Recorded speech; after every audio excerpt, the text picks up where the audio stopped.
Le premier ministre François Legault a annoncé qu'un comité de sages serait créé pour discuter des questions liées à l'identité de genre.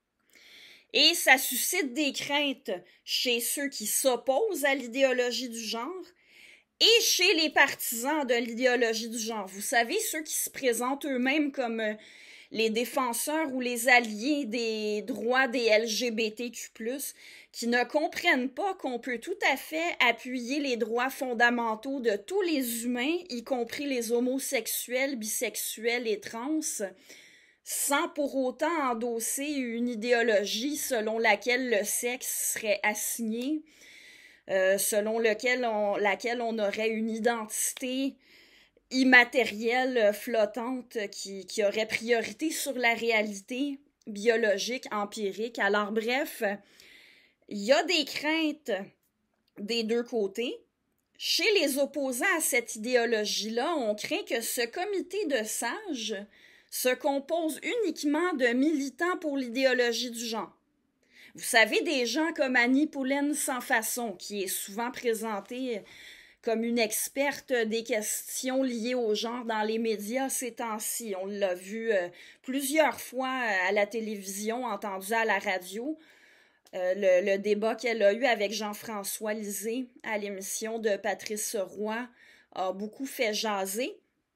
Alors, du côté des opposants à l'idéologie du genre, on a la crainte qu'il manque de diversité de points de vue dans le comité de sages, mais chez ceux qui endossent l'idéologie du genre, on craint justement qu'il y en ait une diversité de points de vue.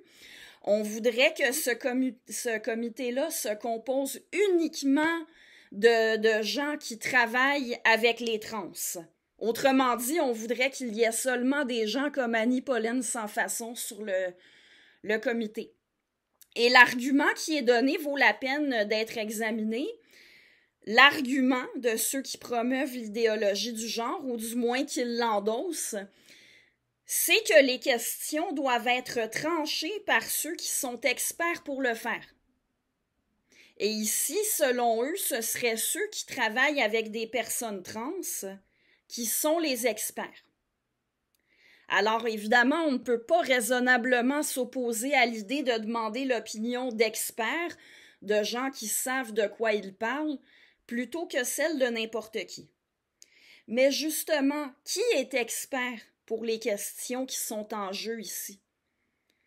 Est-ce que ce sont vraiment ceux qui travaillent avec des personnes trans à l'exclusion de tous les autres? On peut en douter. Si les questions en jeu concernaient, par exemple, les soins de santé à apporter aux personnes trans, ou autre chose qui concerne uniquement les personnes trans, on pourrait considérer que ce sont effectivement eux les mieux placés pour donner un avis éclairé. En l'occurrence, les questions en jeu ne concernent pas strictement les personnes trans. Elles concernent toute la collectivité. Il s'agit entre autres de ce qui est enseigné à l'école à tous les enfants. Il s'agit des toilettes que tout le monde utilise, de la façon dont tout le monde parle quand on parle de pronoms, de l'ajout de néologismes comme monestre, mix, de nouvelles façons d'accorder. Bref, on parle du langage que tout le monde utilise. Alors, ceux qui travaillent avec des personnes trans au sens de leur donner des soins de santé, faire des interventions auprès d'eux en tant que travailleur social ou en tant que thérapeute, ou encore ceux qui étudient la dysphorie de genre pour en comprendre les divers facteurs, ils ont bien sûr des chances de connaître certains sujets mieux que d'autres. Mais pour d'autres sujets, ils ne sont pas particulièrement experts. Alors voici les questions pour lesquelles on a minimalement des bonnes raisons de s'attendre à ce que ceux qui travaillent avec des trans soient mieux informés que les autres. Ce que les personnes trans ressentent, les ébauches d'explication de la dysphorie de genre et les soins appropriés pour les personnes trans. Pour ça, ils sont probablement sûrement mieux informés que d'autres. Maintenant, voici des questions pour lesquelles ceux qui travaillent avec des trans sont souvent présentés comme experts par ceux qui endossent l'idéologie du genre, alors qu'ils ne sont pas plus experts que les autres, voire ils sont susceptibles d'être biaisés. La biologie humaine, la définition du mot femme, le ressenti, l'identité et le vécu de ceux qui ne sont pas trans.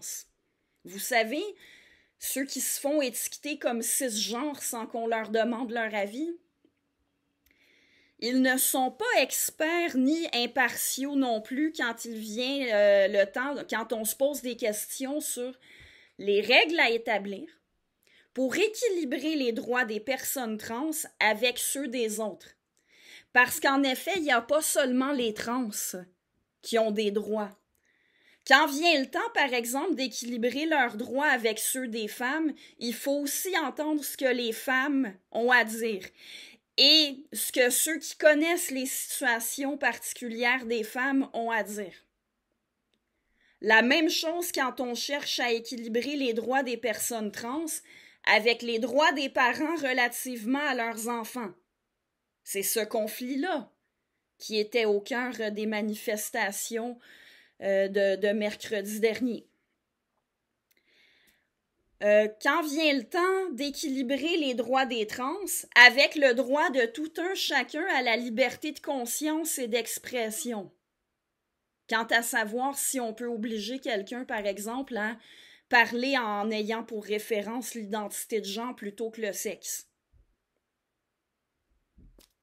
Ceux qui travaillent avec des trans, non seulement n'ont pas un point de vue scientifique là-dessus, ils n'ont certainement pas un point de vue impartial. Et pensez à d'autres exemples de conflits de droits, si vous voulez. Le fait est que quand on cherche comment équilibrer les droits de plusieurs humains ou plusieurs groupes d'humains, des gens qui ont une occupation susceptible de les rendre biaisés en faveur d'un groupe particulier, évidemment, ils doivent être entendus. Mais leur point de vue n'a pas à être pris pour un point de vue impartial ni scientifique, et il doit être mis en balance avec d'autres points de vue. Et finalement, ceux qui travaillent avec des trans ne sont certainement pas impartiaux ni des experts scientifiques en ce qui concerne la question de savoir si nous devons tous avoir l'identité de genre comme référence plutôt que le sexe. Espérons que le gouvernement caquiste va avoir la sagesse, c'est le cas de le dire, de rassembler un comité de sages composé de gens aux expertises diverses, dont certains pourront faire valoir en connaissance de cause notamment la réalité biologique de notre espèce, parce que je vous rappelle qu'on parle de ce qui est enseigné à l'école. À l'école, la science est censée avoir la priorité.